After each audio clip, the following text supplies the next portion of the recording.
apparently Netflix completely butchered the new Witcher movie. Let's take a look at it and see what went wrong. So, unfortunately, I just watched Sirens of the Deep, the new movie from Netflix Witcher that's been advertised as an adaptation of A Little Sacrifice, which, if you don't know, is one of the short stories from the books that the main series skipped over.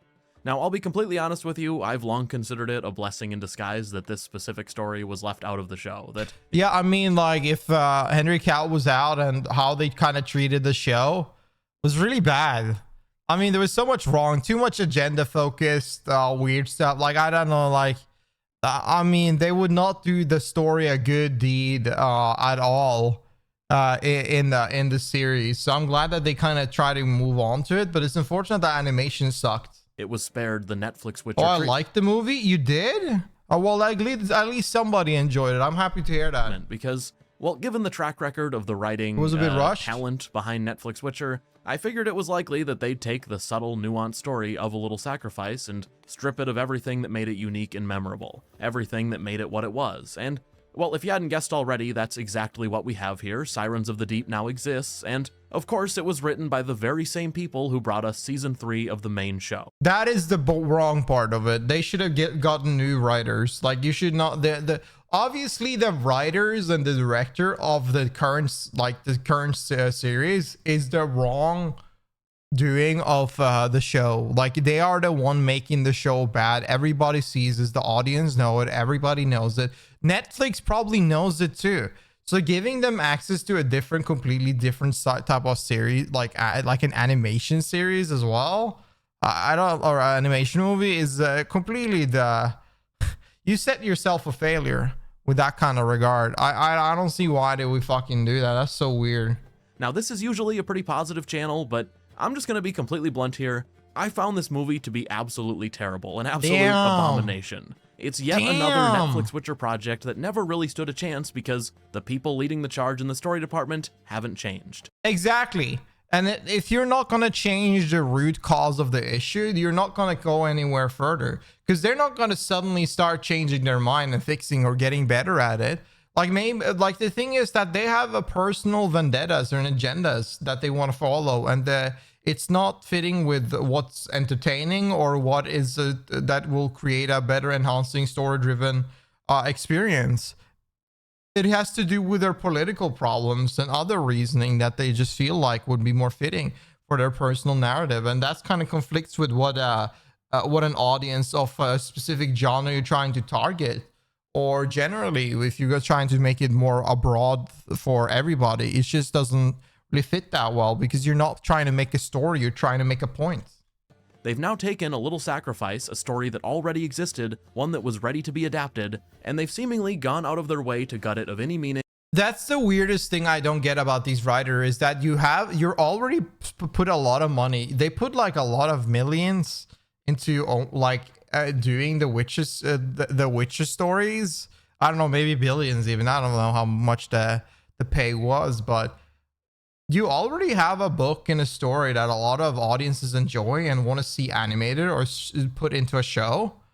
And all you got to do is transform it so it's viewable in a movie way. Like you obviously you can't completely translate what's written in a book into a movie script. So you got it. That's, as a writer, all you got to do is translate it so it fits it fits a show or fits a movie, that it's more easier for a viewer to consume. But what they do is that they think they can do better than the author. They are the better author. They can change the story in a different way and make it better for themselves. And that just turns the whole idea and the project out of the window. Like, it doesn't even make sense to me. And replace every bit of substance the original story had with, well, nothing really, with meaningless slop, the likes of which we've all seen 100 times at this point. Now, if you're not aware, or I know I'm stopping a lot, and I'm going to stop stopping a lot in a minute, but I think that the biggest disrespect is whenever they did Rings of Power, and you see the writers thinks that they can do better than Tolkien. Like, that is completely insanity. And then you come here with a Witcher, and they think they can fucking do better than the writer of Witcher. That's insane. I mean, the problem is that all of these new shows feel the same. and they become a slop because they feel the same. There's no like creativity behind them because they're always following the specific checklist. And if everybody's following a rule book on what a story or a movie or a series is going to be, then everything is going to feel reminiscent of the same and not very that expanded upon like an experience. Maybe just need a refresh. A Little Sacrifice is one of the more laid-back Witcher short stories. Geralt at the time is split up from Yennefer but can't get her off his mind, and he and Dandelion are on the road together but are very hard up for money to the point where they're starving, so Geralt ends up taking a couple of odd jobs that aren't really a great fit for him. He works as a translator between a duke and a mermaid who are in love, and he takes another job from that same duke to investigate why a few pearl divers had gone missing. However, those conflicts are not the focus of the story, and instead the spotlight is on 3 characters: Geralt, Yennefer, who isn't present in the story but looms over it, and Essie, also known as Little Eye, a friend of Dandelion's who Geralt meets just before taking on that second job. Damn. Now, to keep this short for the sake of getting back to the movie, Essie ends up falling in love with Geralt, but despite liking her well enough and being attracted to Essie, Geralt feels nothing deep, nothing more, because he loves Yennefer, and he ends up feeling terrified that Yennefer might feel the same way about him that he does about Essie. He ends up afraid that the little sacrifice he's unwilling to make for Essie because he doesn't love her is the same little sacrifice that Yennefer is making for him, that she's only pretending to love him to spare his feelings. If you haven't read the short story, you might be thinking, wow, that doesn't really seem like enough to make a full-length movie out of. And you know what? If you're thinking that, I don't really disagree. A Little Sacrifice is a story where almost nothing happens in terms of action. There's one little scuffle, but it's otherwise a story that's meant to reshape how you see Geralt and Yennefer, and also Dandelion to an extent, with Essie unfortunately existing as this really wonderful person who gets chewed up and spit out by our main characters, even if they didn't intend for that. So, with all that in mind, I went into Sirens of the Deep expecting for certain things to get fleshed out and changed, and not really having a problem with the idea of that. I figured, okay, they're making this pretty simple short story into a full-length movie, so they'll definitely take the conflict with the missing pearl divers and flesh it out, which they definitely did. Instead of Geralt simply taking on a job for missing pearl divers, a job that in the books leads to a little fight with some undersea creatures, Sirens of the Deep escalates that conflict to an all-out war between an undersea nation and a king who doesn't even exist in the books. You take like a small premise of a love story and then you completely remove the idea of the love story. Like that's what I assume. And you take the premise of like the small conflict and you expand upon it and make that the main point. Like you completely it's odd to see whenever you take a story and the main idea of the story, you completely flip it and take something else and make that the main point. It just doesn't make sense to me. You might as well make a new story then. With Geralt essentially being given the task of trying to stop said war. As a concept, that could be fine, but in execution, well, the writers didn't take what was already good about this story and flesh it out. Instead, they threw everything that made A Little Sacrifice memorable directly into the trash, to the point where even calling this movie an adaptation, well, it's a stretch. Forget about Essie for a moment, we'll get to her. Somehow they took a very memorable character and rendered her completely forgettable, but if I'm just looking at what the writers have come up with for their war plotline, if I'm trying to look at Sirens of the Deep as its own thing, separated from what it's supposed to be adapting, well, I'm not sure what I'm meant to be praising here in the writing department. And to be clear, and to just get this out of the way, other things about this movie are fine. The animation is alright. I definitely wasn't in love with it, but it wouldn't have stood in the way of me enjoying a good story if Sirens of the Deep had one of those. And the voice cast is for the most part good to great. Doug Cockle is of course the highlight. Hearing Game Geralt mixed with the Netflix actor for Dandelion was a little strange, but I got used to it. And everyone else was fine too, with maybe the one exception, unfortunately being Essie herself. Come now, you're being modest. What of a song where you wrestled with a werewolf, bare-fisted in the forest of Moulderwood under the glowing full moon? The actual plot of the movie though, well, I don't know, like I felt like that sounds fan-made to me. Like that voice acting, it sounded fan-made to me. It didn't really fit the animation in my opinion. Honestly find myself getting bored even thinking of summarizing it, because it's a story we've already seen. Not the story they were supposed to be adapting, but still a story we've already seen. Here's how I'd put it. If what you really feel like spending your time watching is a wildly inferior gender-swapped version of Disney's take on The Little Mermaid, then Sirens of the Deep is definitely for you. Is that In short, it? the Duke from A Little Sacrifice is now a prince who is crushing on a mermaid. The prince's father, the king I mentioned earlier, doesn't approve of this and tries to sabotage the romance, And you even have a villainous undersea witch who breaks into song, not kidding by the way, and brews a potion that ultimately leads to the prince turning into a merman at the end. That's crazy. That's actually that's a complete ripoff of Little Mermaid. That's insane.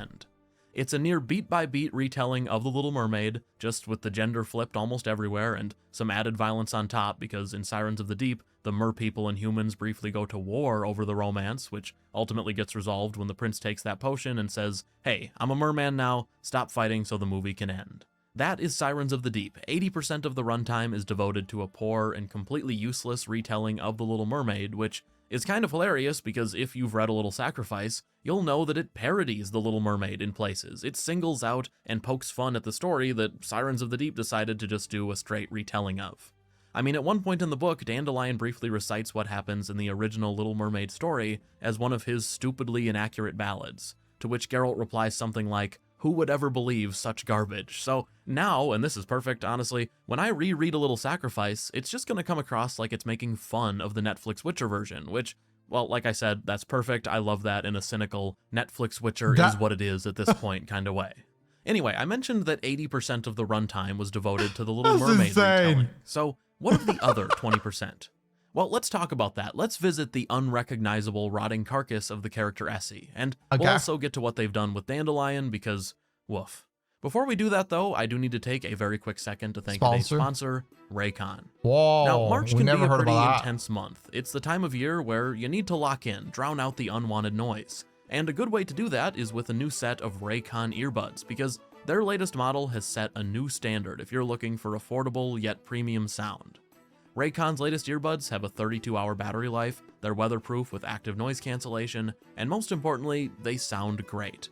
I love using them when taking a walk or studying or really for whatever, so if you're looking for a new, quality pair of earbuds that won't break the bank, well, Raycon start at just half the price of other premium audio brands, and by using my link you can make them even more affordable with a pretty major discount. Just go to buyraycon.com/neon to get 20% off the best-selling everyday earbuds. Again, that's buyraycon.com/neon, and thanks to Raycon for sponsoring this video.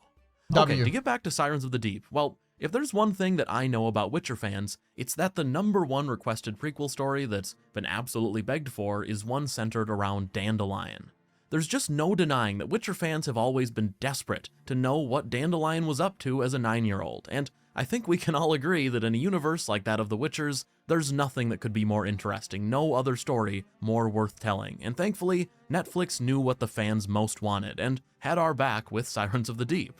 Yeah, if you thought the remaining portion of the movie was fully devoted to, covering the short story this movie was supposed to be an adaptation of, well, unfortunately, that isn't the case, because the other incredibly inventive subplot made up for Sirens of the Deep is one where we get flashbacks of Dandelion's childhood. Mostly, we get to see him being bullied, and then we get to flashback forward where he describes his new backstory.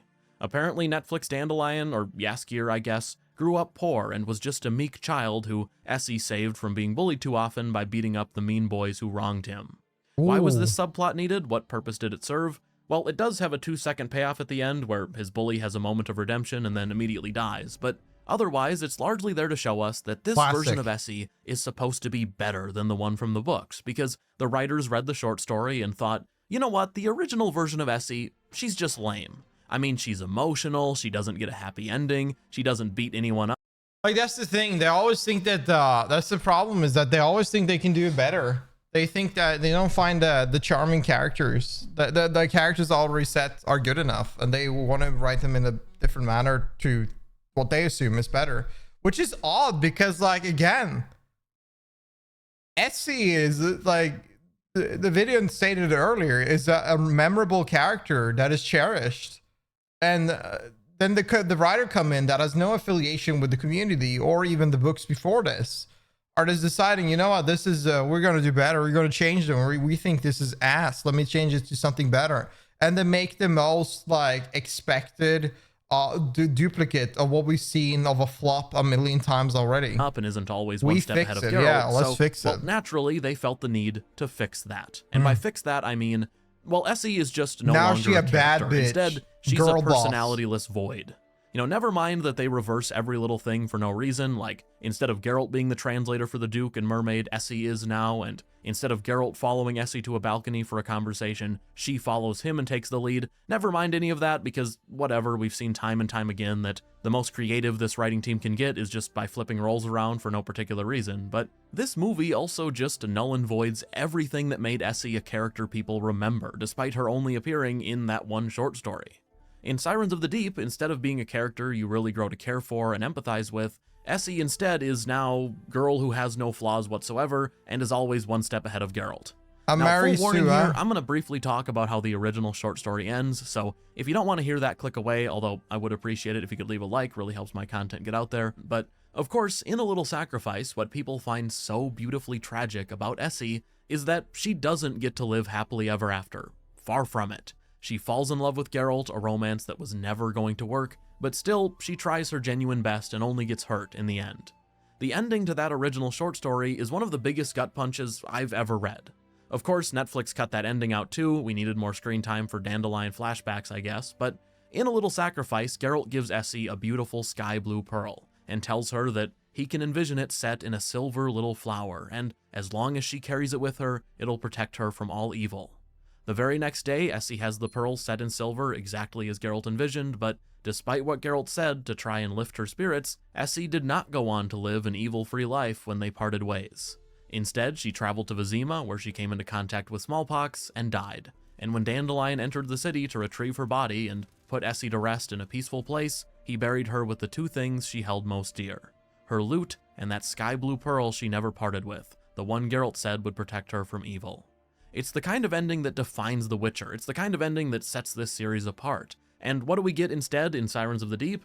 Well, none of that. Instead, we get Essie telling Geralt that she doesn't want him anyway, that he could never give her what she wants, so they should just part ways, and then the movie ends. Wow. Honestly, it's a fittingly empty and hollow ending to a movie that is completely devoid of any meaning. As an adaptation, I give Sirens of the Deep a 1 out of 10. 1 they took out a of story 10. that already existed and not only added nothing of value to it, but gutted the value that was already there. And as its own thing, if I pretend... Yeah, I can see that. I get that. Yeah, I mean, if they completely didn't add anything extra and they ruined the original plot, like I can see what I can see why you would rate it so low. The original short like, story... if for somebody that has no idea, is it a 1 out of 10? No. But like for somebody that know the original sword, like the screen sword, like they're the ones that know the original, that read the books. Or read this short story itself, they kind of feel like they got a punch in the gut reading this, like watching this. Story doesn't exist. I still can't bring myself to give this movie more than a 4. The animation is fine for the most part. It was great to hear Doug back as Geralt, and most... It's so sad to see great animators be wasted on horrible writers. Animation takes so much time and effort, and then you see these animators put a lot of time and effort into creating something that's just a slop because of the writing. The other voice actors do a good job too, but even with all that going for it, I still didn't find Sirens remotely passable, even when looking at it through that lens. Anyway, I'm sorry this review took so long. I struggled to find the words a bit with this one, but if you enjoyed the video, consider leaving a like, subscribe if you want to see more content. At least get paid. Well, they do. I think next month will be more Witcher, more Kingdom Come Deliverance 2. More I think Kingdom I'll also Come. be reviewing that new Assassin's Creed that's coming out. That's a good game. Yeah, anyway, keep an eye out for those. Thank you for watching, and a big thanks to my patrons, as always, for their support. That's W video, man. W, thank you. I'm not watching that, but I'm glad to hear that's the case. Like I've personally given up on Netflix a little bit. I've given up a lot of these fan fictions, as I call them. They are fan fictions with writers that are not respecting the original source material, that are just fucking up and making their own fan fiction that doesn't really fit well with the original plot idea or anything. I'm not a fan of that. I don't really watch them that much, but I'll definitely listen to a reviewer's video on it and talk about it. Yeah, I think it's a shame. I do think it's a shame. I hope that this idea goes away once Netflix loses a lot of money, and the same with the rest, because if you look at Disney, it looks like a lot of them are losing money on making fan fiction and not really making something good and entertaining. But yeah, you tell me down below what you think. Like the video if you enjoyed, sub to the channel if you watch more, and when you're with me live, you're free to come by my Twitch channel on twitch.tv/attilleegames. I appreciate you watching, and I'll see you in the next video. Have a good one, y'all. Peace. Bye-bye.